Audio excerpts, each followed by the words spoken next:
President Trump and Benjamin Netanyahu made quite a few waves at a pair of press conferences in Washington, D.C. yesterday. Were a bunch of topics really inflammatory and causing lots of anxiety in many parts of the world, especially in the Middle East and even here in the United States. We're going to zero in on this show on some of the things he said that could potentially result in war with the United States and Iran.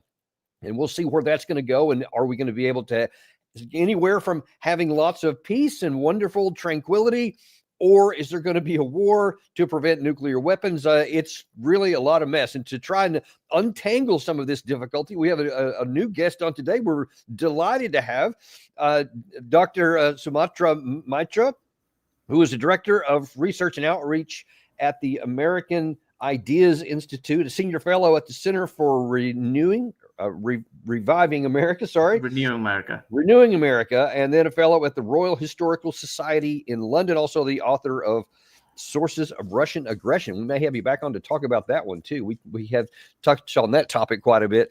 But listen, we're just delighted to have you back on today, or have you on the show today. Thank you very much for having me. Well, listen, let's just dive in because, man, is there a lot to talk about here. The issue of Iran and Trump and all the Middle East really has been a hallmark of his administration going back to 2016 when he was first elected. And then as soon as he took office in early 2017, he talked almost from the beginning that he was going to get us out of the, quote, disastrous nuclear deal that President Obama had done with the JCPOA. And then in May of that year, he got out of it, which just kind of really started a disentangling of what had been a contained issue. If we were actually trying to prevent Ukraine from getting a nuclear weapon, it seemed to go in the opposite direction of that. But then sort of went into mothballs as during the 4 years of the Biden administration. Now here it comes back up front and center today. So first of all, let's take a look at what Trump had actually said. Not related to the nuclear issue, but very much related to Iran, about what would happen if he was assassinated. And why say that you're unhappy to sign it if it's Iran and their proxies who have threatened to retaliate against you and your team by killing you guys for taking out Soleimani? Well, they haven't done that, and that would be a terrible thing for them to do. Not because of me. If they did that, they would be obliterated. That would be the end. I've left instructions. If they do it, they get obliterated. There won't be anything left.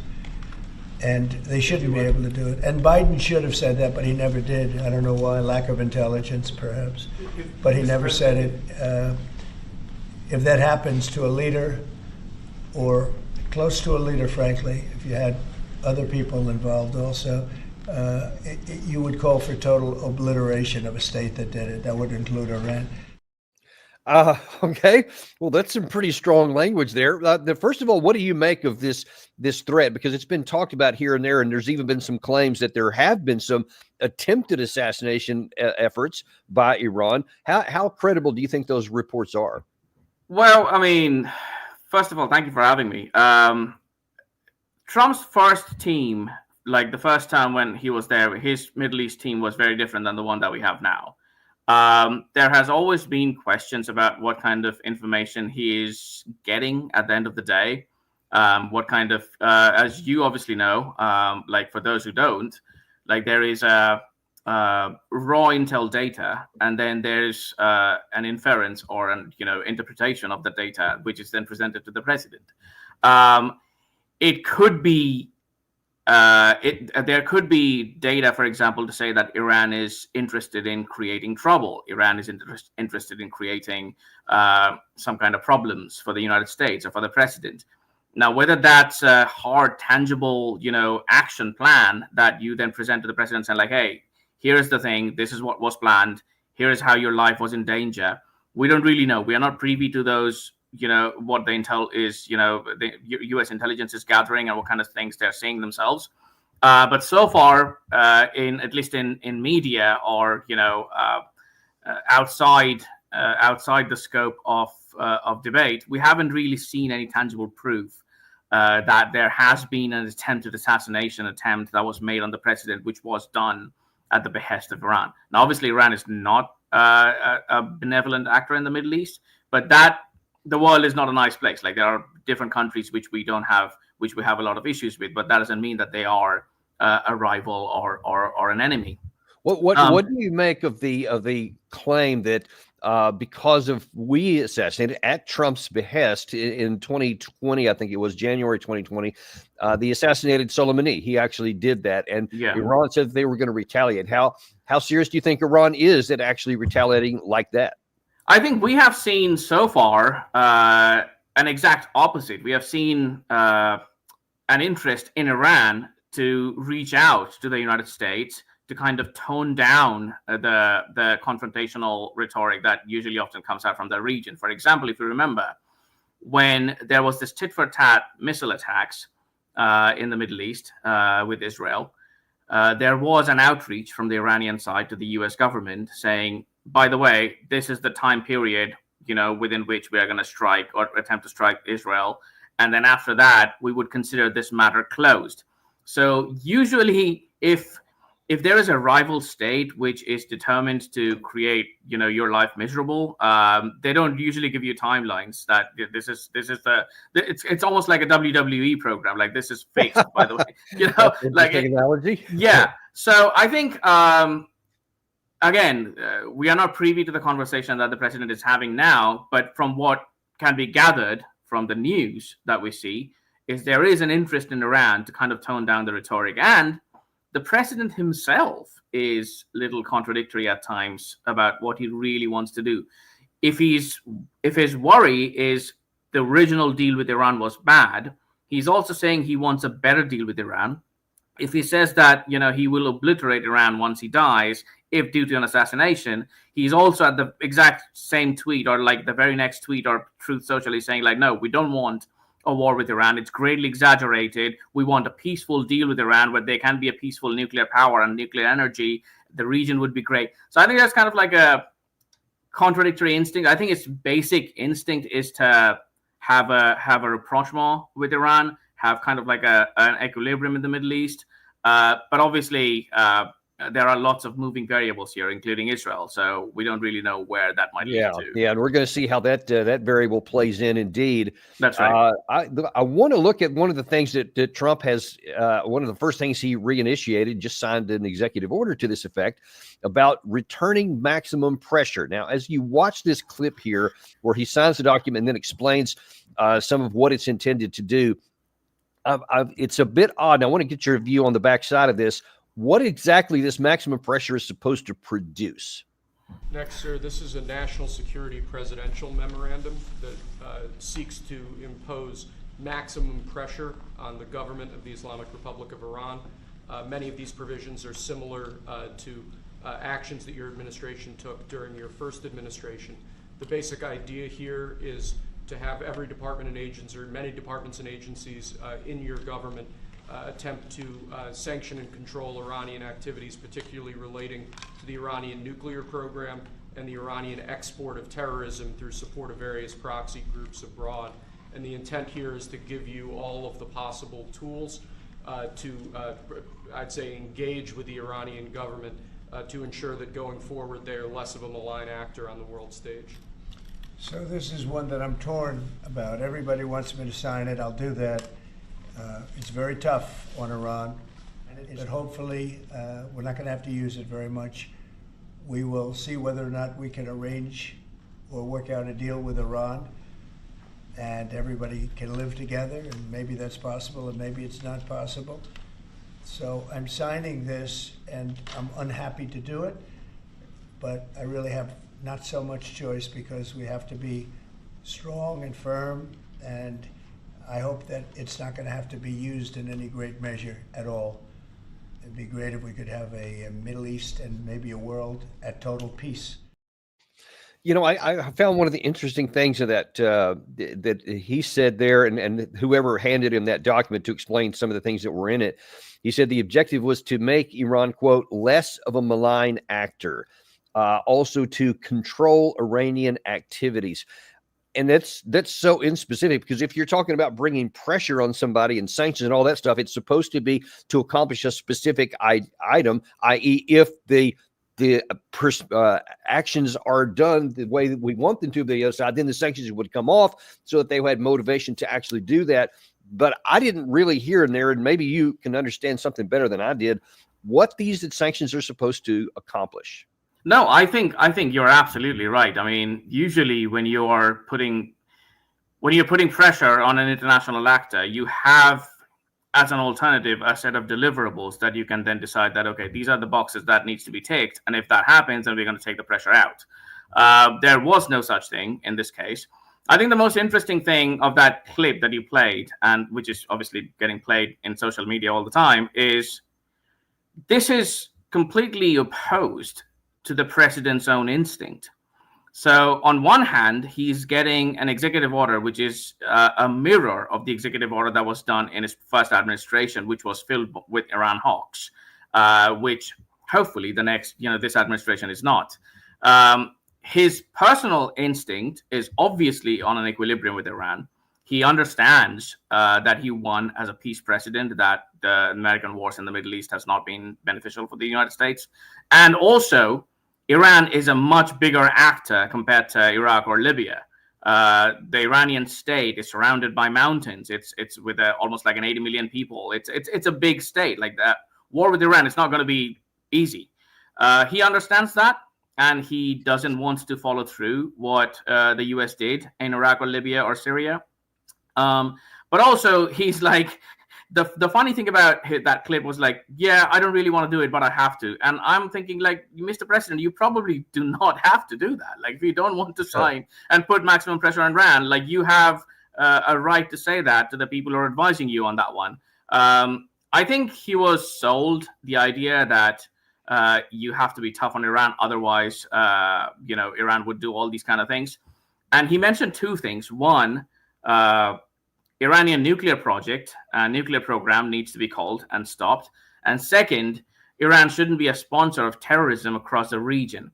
The first one is a tangible, understandable, deliverable, idea. Like Iran shouldn't be a nuclear actor. Fine. Okay. That is something which I understand. The second one is, as you mentioned, extremely vague. If Iran is a state sponsor of terrorism in the region, how are we measuring it? Is that being measured by the power of Hamas or Hezbollah or Houthis in Yemen? Are we able to understand how much Iran is reacting when they're funding all these elements as to acting just to create a destabilized Middle East? Is Iranian reaction of funding the Houthis a response to the Israeli war in Gaza? Like, all of these questions brings about more questions, which we don't have any answer to. From what we have... Yep, sorry. There is one question that I've got. Maybe you can answer, and I wonder if, just kind of to the best of your ability here, kind of characterize how much of a threat is Iran. What is all this we're trying to do aside from the nuclear issue? Because, like you said, that's kind of a separate category, which we'll actually get back to in a second. But in terms of the regional dynamics, how much of a problem is Iran? Is it a threat to American national security? Is it a nuisance? Is it just one of many players? How would you characterize Iran? Well, your second part of the question was the answer to the first part. Like, when you try and figure out, like, whether Iran is a threat, we have to understand who is it a threat to. Like, is Iran a threat to Saudi Arabia? Is Iran a threat to Israel or to the United States? Now, I, sitting in the United States, can categorically state that Iranian influence is not that big of a threat to U.S. interests in the United States. To U.S. interests in the Middle East, maybe, potentially. To Israeli interests and Saudi Arabia and other states in the Gulf, absolutely. So, depending on how you're drawing policy, you can then answer the question: is Iran a threat to the United States? No.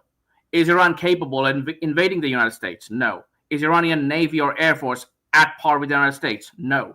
Is Iranian GDP at par with any of the states surrounding Iran? No. Iranian population and the Shia majority that it holds is 1/4 or 1/5 of the other states and the other powers which are surrounding Iran, which are, if not hostile, not aligned with Iran anyway. The fundamental power that Iran has in that region are related to the three non-state actors, Hezbollah, Hamas, and the Houthis. Hamas faced a lot of problems in Gaza. They are not in any way a massive threat to the region other than a nuisance to Israel.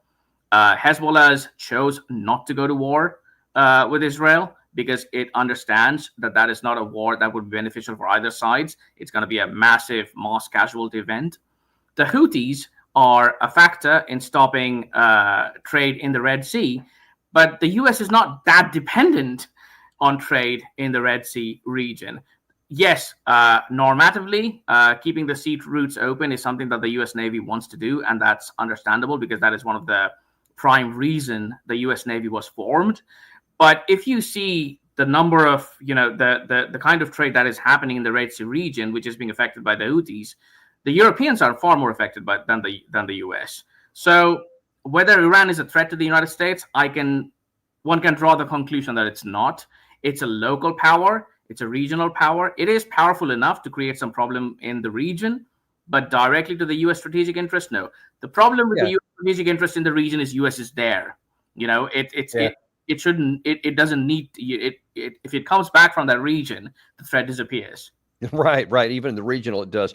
But I want to take a quick side tour off into your comment there that does Iran pose a threat to Israel? You said yes. I wonder if you could characterize that, because certainly because of the vast distance between them and the ability to project power, Iran certainly is never going to invade Israel. They certainly can't do that. They do have some missile capacity, which we have seen demonstrated that if they use it at scale, could certainly do some damage to Israel. But Israel has the trump card that no one likes to talk about, which is they do have nuclear weapons. Yeah. So doesn't that create deterrence just by the fact it exists? Ergo, there isn't really need to worry about going to any war against anybody? No, I agree. I don't think we should go to war with Iran. Like, let's just put it that, as a categorical statement. I think war with Iran, especially with the United States, is going to be absolutely stupid. That it's not something which is in the interest of the United States or Iran or anyone in the region. You are right. Israel has a nuclear deterrence. Nuclear deterrence is not very useful against non-state actors. So I think what I mean by Iranian threat to the Israel is Iran can, if it wants to, fund actors in the region which would be problematic for Israel. Does that mean that Iran wants to do it? Does that mean that there cannot be a local equilibrium between Iranians and the Israelis? Absolutely. Iran has got no capacity of invading Israel, as you mentioned. Its navy is primitive, and it has got missile power and has got drones that we have seen in Ukraine. Iranians have a good capacity of operationalizing defensive platforms because of their low labor cost. They can create small weapons which can be a lot of nuisance for a local country.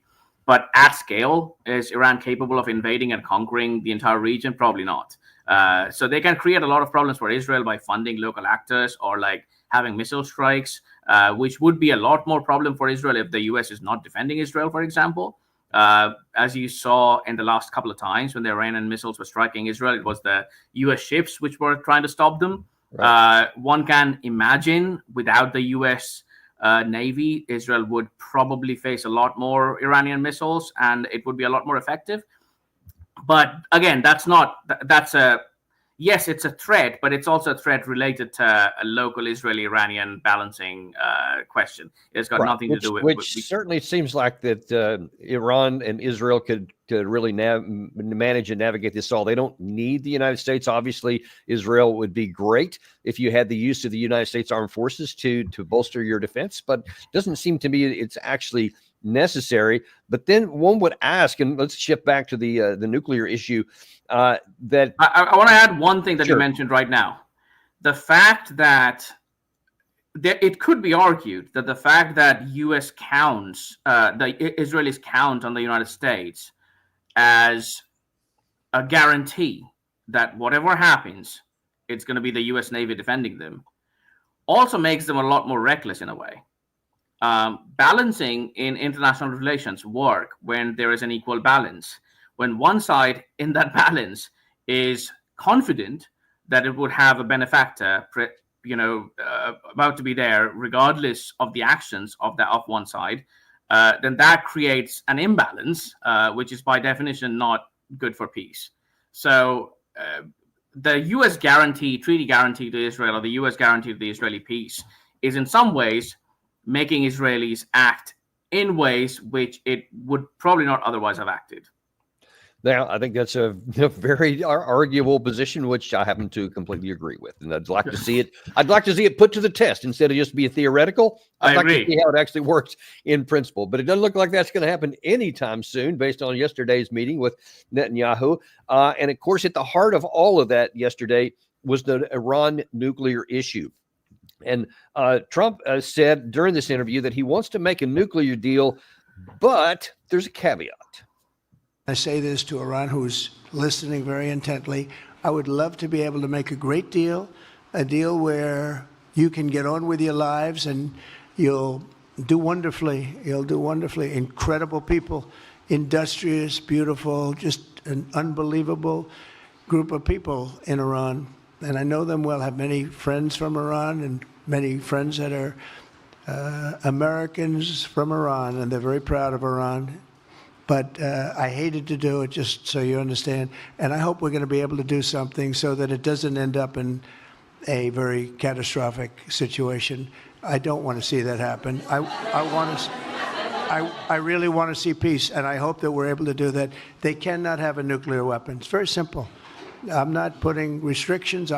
They cannot have one thing. They cannot have a nuclear weapon. And if I think that they will have a nuclear weapon, despite what I just said, I think that's going to be very unfortunate for them. Okay, so far, U.S. intelligence, since I want to say like 2003 or something like that, has said, and this is again recently, as recently as 6 or 8 months ago, the last one I saw, that the Iranian regime has not made a decision to have a nuclear weapon. They have increased their capacity, and they could have a breakout in a very short period of time, but there has been no move to have a nuclear weapon. So if there hasn't been one, then what are you trying to make a deal to prevent them from having it if they haven't for decades? How do you see that part of the equation? Right. I mean, some of that is a dynamic of domestic politics in a way. Like some of the things that Trump says in a press conference, he has to say that. Foreign policy is not detached of domestic considerations. Like Trump has to come and say that, yeah, we are not going to allow Iran to have nuclear weapons. Fair enough. I mean, that's something which, every U.S. president has to say. If they say something otherwise, then there would be a lot of controversy about that. I think his basic position from that press conference was clear. Look, there is one single absolute deliverable that we don't want to cross, is an Iranian rush to get an actual nuclear weapon. He even mentioned weapon, not nuclear power, which are different things. But right. Weaponizing your nuclear process is something that the U.S. government is disinclined to allow, to put it in a diplomatic way. That could be interpreted in a lot of ways, but it also gives a very simple red line to Iran. Like, look, man, do whatever you want to. We want to have a deal with you. We want to have good relations with you. We have Iranians in the U.S. who wants to have good relations with Iran. We don't want to go to war. Just don't rush for weapons. I think the Iranians, if they were smart, they're going to be pretty happy about this press conference and say, like, yeah, that is something which we are not planning to do anyway. This is kind of like tariffs on Canada and Mexico. The Canadians are like, yeah, fine, we are going to send 10,000 troops on the border, and the tariffs are gone. Some of it is, as we call, posturing in a way, like posturing before a negotiation. Like you kind of like put your cards on the table and say, like, these are my red lines, these are what we do. It's the same thing that he might want to do with Russia as well. Like, look, these are my red lines in Ukraine, and don't cross that, and we can have a deal. I think his instinct is not to go to war with Iran. I think he understands at the core, and he's surrounded by people, including the vice president and the forthcoming ODNI and some other people who are not inclined to go to war with Iran. So, I mean, that's a hopeful situation, I think. And I think the president can carry through. I think if things go well. Sorry, I was going to say, isn't there though some contradiction in the context of the single press conference which we're talking about here? On the one hand, he just said all this flowery stuff at the verse of that clip there about how they're wonderful people. He wants to make a deal. He wants to have freedom and peace and all this kind of stuff. Yet previously he just signed that memorandum there for maximum pressure. I mean, even taking the nuclear part out, those things seem to be, I don't see how those things are compatible. I mean, it's an executive order, so it can be taken back in a way. Like the optimistic scenario of this case is the president will sign an executive order, which brings back maximum pressure, but he's going to signal verbally, which he's doing, that he doesn't want to go to war with Iran, and he loathes to do this. The Iranians are going to get that hint. They're going to send a back channel to the United States to talk about it. There might be some deliverables and tangible negotiation that might happen. The Iranians are going to compromise on some issues. The United States is going to compromise on some issues. And there's going to be a better deal than JCPOA, the best deal that Trump can ever have. And he can then sell it to the American people. Like, that's the optimistic scenario. The moderate scenario in this case is like that while that is happening, there are other contingent factors in the Middle East, which then creates a situation where the Iranians and the Israelis That's exactly what I wanted to say, because if it was only the U.S. and Iran, I would be a little bit more optimistic. Right. In that same conference, Benjamin Netanyahu put this spin on it. And also, we also see eye to eye on Iran. That's the same Iran that tried to kill us both. They tried to kill you, Mr. President. They tried through their proxies to kill me. We're both committed to rolling back Iran's aggression in the region and ensuring that Iran never develops a nuclear weapon. Mr. President, ladies and gentlemen, Israel will end the war by winning the war. Israel's victory will be America's victory. We will not only win the war, working together, we will win the peace. He seemed to imply there that in context with Iran, that we will end the war by winning the war. It was kind of bleeding over. Is he talking about Hamas, Hezbollah, or Iran, or is he thinking of all three of them? He seemed to think about he wants to defeat Iran, not to just get along with them. How do you see that? I agree. I mean, what does winning even mean in this context? Like, define winning. Like, who are we fighting? First of all, the idea that Israeli victory is U.S. victory is absolute nonsense. It's nothing. We are not. The U.S. is not at war with Hezbollah, for example. Like, it's not. It's just not. Like, no matter how many times the Israelis try and show that this is the same kind of confrontation that we are facing, it's not.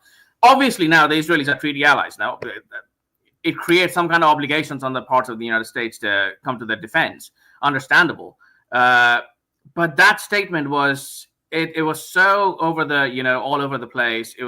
On one hand, he was saying like he's going to win the war, and then he's saying he's going to act together and win the peace. Who is he fighting? Whether it's Iran or Hamas? What does winning even mean in this context? Hamas is not going to be obliterated. They're still in Gaza. There are 2 million people who are going to be there. It's just it's a way of buttering the U.S. president, and I don't think that was working very well. I think President Trump's body language was kind of like, he was tired of that.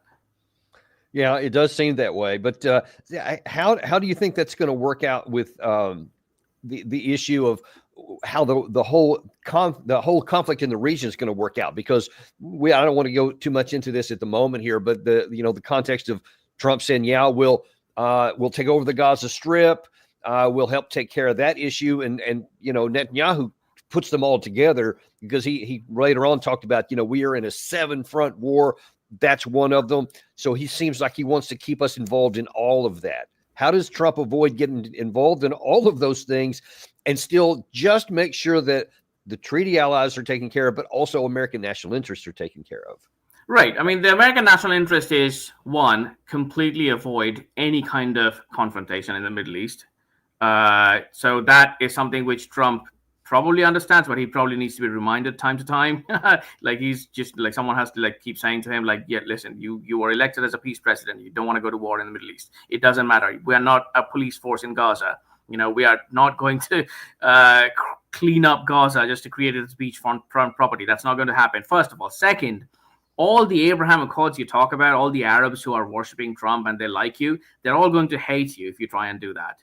your greatest legacy of the first term that you constantly showcase, Abraham Accords. Look, the Saudi-Israeli peace deal. Look, the Jordanians and the Qataris loving me. It's all going to disappear tomorrow if you try and create a beachfront property in Gaza. So forget about what he's doing. I think the best thing that could be done is something. I mean, it's still too early. Like it's early days of the administration, so we can't really predict. I also don't really understand what he wants to do in Gaza. But I think we could be cautiously optimistic because some of the people who are surrounding him probably don't really want to go that much or intervene in the Middle East. I think one of the things that he needs to keep in mind is the Arabs are not going to take Palestinians. They're not going to take 2 million Palestinians as refugees. There might not be a two-state solution in the horizon yet, but there needs to be some kind of equilibrium where the Palestinians live in Gaza peacefully with the Israelis. It is not a problem of the United States. The fundamental problem in Gaza is a political problem between the Israelis and Palestinians. It's not a real estate deal that you can just you're not looking at a train station and as my friend Justin Logan wrote, it's not like something that you can just build something there because it's completely empty and vacant. There is underlying all of that is a political problem of people who are living in that region. As long as they don't come to a peaceful solution, we can't really do much anyway. Best to stay off. Yeah. And to your point there a second ago that you just made about the body language of Trump and Netanyahu, especially on that issue with the nuclear power issue and maybe going to war with Iran. I think it was actually subsequent to that Trump published on Truth Social a comment talking about that. Gary, if you can toss that up there. He said, I want Iran to be a great and successful country, but one that cannot have nuclear weapons. Reports that U.S. is working in conjunction with Israel is going to blow Iran to smithereens are greatly exaggerated. I would prefer a verified nuclear peace agreement, etc. So based on that, I mean, what do you think the chances are that Trump actually would like to have some kind of a new, you just can't call it JCPOA because that's tied to the Obama legacy, but some kind of an agreement that would lower the tensions? If I was advising President Trump on Middle East, I would tell him three things. One, your legacy is a peace president. Two, you want to be remembered as someone who didn't take the U.S. to war. And three, one of your legacies could be a good deal with Iran. You want to do that. So figure out what you want in return. If these are the things you want in return, then of those things, these are the things that you could achieve. And these are the things that are never going to happen. So whoever is advising the president in the Middle East, if you're listening to this conversation, make sure you make him understand that some of the things that he's being told to do are not ever going to happen, or even if it happens, it's not going to be beneficial to the United States. There is a chance of having a good deal with Iran. It need not be named as JCPOA because you're absolutely right. It's tied to the Obama legacy. And I don't think Trump even wants to give Iran too much money and not getting anything in return. He's not that. He's a more transactional guy anyway. But there needs to be some kind of deal which he can then sell to the American people that this is something which he created and that's his legacy of peace. Yeah, and I think that certainly he's capable of doing that. I don't think there'll be too much difficulty, at least among his supporters. If he characterizes something that says it's a good deal, I think they'll certainly agree with it. And yeah, I'm all about that. Anything that lowers the tensions and reduces the chance that anybody goes to war there, I think is a good thing, both for the United States and the region. One of the other things that Trump has also talked about here recently, being reported by NBC News this morning, is that he says he's actually considering, and apparently the Pentagon is now working on a plan to get U.S. troops out of Syria. Now, this is something I have been really harping on since 2018, that they have done nothing but serve as a point of strategic vulnerability. So I'm all for this. What do you make of this, and do you think that that they're actually going to do it? I think this is a completely testable, idea of where Trump's instincts lie. I think if he can do that, which he tried to do in the first, in his first term, by the way, he got slow rolled by the Pentagon. But right, and just as a point, in case anybody might not realize, he's on three separate occasions in his first term, he said he was going to get the troops out of Syria, and on one of them in particular, one of the biggest roadblocks came from then Secretary of Defense James Mattis, who resigned over the issue. That's right. No, and of course he unfortunately he backed down from that. But as you said, he's surrounded by different people this time. So do you think it might happen? I think it might happen. I think there's a huge opportunity of Trump actually following through. The tragedy of the first term of Trump administration was that in two cases he was completely right, but he couldn't follow through. One was Syria, as you mentioned. Mattis even resigned. The second, he was the one who started the negotiation in Afghanistan for a troop withdrawal, which was extremely successful. He couldn't end it before his term. If he could have done that, he would have been known as the president. The Pentagon had 3 years to prepare for a troop withdrawal from Afghanistan. It didn't do it because it was hoping that Biden is going to come and reverse it, but it didn't Well, happen. actually, even before that, just like Mattis kind of, for whatever reason, was able to change Trump's mind, Trump actually had an order to be withdrawn from Afghanistan before he left on his first term there. And Mark Milley, along with the acting Secretary of Defense, went to him and convinced him to keep, a token number of troops. And then I'm 100% sure that you're right. They hoped that Biden would undo it, so they took no more action. And then we see how that worked out. So and Biden came and said, like, we're going to move troops away, and it was like 3 months to prepare. And obviously that was like a terrible, terrible, scenario. So I think Trump this time is surrounded by people and his team, especially in the NSC's Middle East desk. Some of the people we know are working there, and they're really good. So there is a chance that Trump is going to follow through his troop withdrawal. I mean, that would be a major effect. Putting 900 troops in Syria is not beneficial to the United States. It doesn't do much, it actually attracts more and more problem for the United States. There's a risk of chain ganging in a war in the Middle East because of attacks on those troops. I think moving them out of Syria would be a good start to his term. And let me ask you, just before we came on the air, you were telling me about some paper that you had co-authored with a man who now is one of the senior advisors to the Secretary of Defense about force posture in the region. I wonder if you could tell us a little bit about that. Right. So this is it's a policy memo that Dan Caldwell and I wrote a while back about force posture in the Middle East, where we showed that up until Nixon, it was a very different force posture in the Middle East, and only after Jimmy Carter came, there was this massive expansion, and then obviously another set of expansion happened in the Clinton era, and then George W. Bush came and started the 9/11 wars. We just showed in the paper that we can go back to the Nixon era force posture in the Middle East. Basically, the idea is you can have a fleet which is based in Bahrain, and you can have over-the-horizon capabilities from Turkey. But other than that, you don't need to have any fixed number of troops as a forward positioning in the region, in the Middle East. The Americans have a local equilibrium, which is already happening there between the Arabs and the Israelis, and we can lean onto that one. The Americans don't really want to go to war with Iran, and there could be a good deal to have with Iran. And you can move troops out of Iraq and Syria now that ISIS is decimated. And even if ISIS comes back, there are over-the-horizon capabilities that U.S. can use without actually positioning troops in the ground. If there needs to be a war, we should rely on local troops to take most of the burden instead of putting American boots on the ground. That was the basic of the policy brief that he and I wrote, and I think it's still valid. I think Trump administration might want to think about what kind of change Trump is constantly considered to be the new Nixon. Like, one of the things from Nixon he can actually learn was Nixon's force posture in the Middle East. And what do you say to the people who have just reflexively pushed back against this, going back to Mattis and all the way through? Any talk, especially among senior Pentagon officials, about withdrawing people always gets this thing that, okay, you're going to be making a vacuum. It's going to be taken over by China or Russia or Iran, all these other kind of people. How do you address that question or that challenge? Well, the Iran thing we already discussed.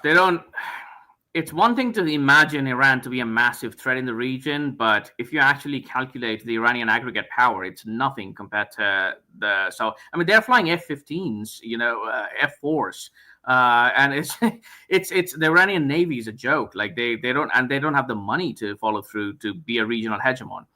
As for Russia and China, it would be a curse if Russia and China gets to be a hegemon in the Middle East. If we were living in the 19th century, we would probably make it a point to ensure that the Russians and the Chinese eat up Middle East, and then that is going to be their burden. We don't do politics like that anymore. That was more cynical and realist in the 19th century. But if we are genuinely thinking as a great power, we would want the Russians and the Chinese to be in the Middle East so that they can face all the problems that there is. They can have their clients fighting against each other, and they can have face terrorist attacks, providing order in the region. We don't have to do that. The Middle East is not a region which is existential to U.S. interests. Asia, yes. Western Europe, maybe. Middle East, absolutely not.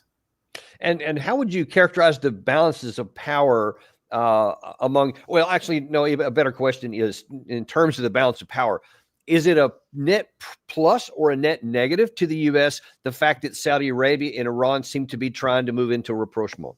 I think it's a good thing. I think the idea of Abraham Accord was that there would be a local balancing coalition which would balance Iran. That was 7 or 8 years back. Iran is a shadow of what it was even then. It is. We have only seen a decimation of it, Iranian proxies in the region. If, due to Israeli war in Gaza, the Saudis and Iranians come together in a rapprochement, which means one of the major axes of confrontation, the Sunnis and the Shias, the tone of the confrontation goes down. Like there is a decline in a risk. In any event, that is a benefit to the United States. If there is a natural equilibrium that is being created in the region due to any number of circumstantial causes, I think that's good for the United States. I think the less there is a risk of a war in that region, the better for us. And I think we should encourage the Saudis and the Iranians to come together and have a detente. Well, I certainly am in agreement with that as well. And as long as the Trump administration keeps its focus, which was also a signed executive order that there is an American first foreign policy, then we should be taking all these actions which improve our national security. And I would admire, or rather suggest that they listen to that report that you and Dan Caldwell wrote and use that as a roadmap for what they can do, because I think that would be a lot of benefit to the country. But listen, we appreciate you coming on. We appreciate you writing that article, and look forward to having you back on again real soon. Thank you very much for having me. And appreciate that, and appreciate you guys too. Be sure and like and subscribe if you haven't done that on the way out. Also, this afternoon, we're going to look with Ambassador Chaz Freeman at the other, maybe even bigger portion of that press conference and engagement with Prime Minister Netanyahu about whether Trump would, quote, own the Gaza Strip and what that would all mean. That's going to be you're not going to want to miss that one, I promise you. Ambassador Freeman has a lot to say on that and is an expert from the region. Thank you very much, and we'll look forward to seeing you this afternoon on Daniel Davis Deep Dive.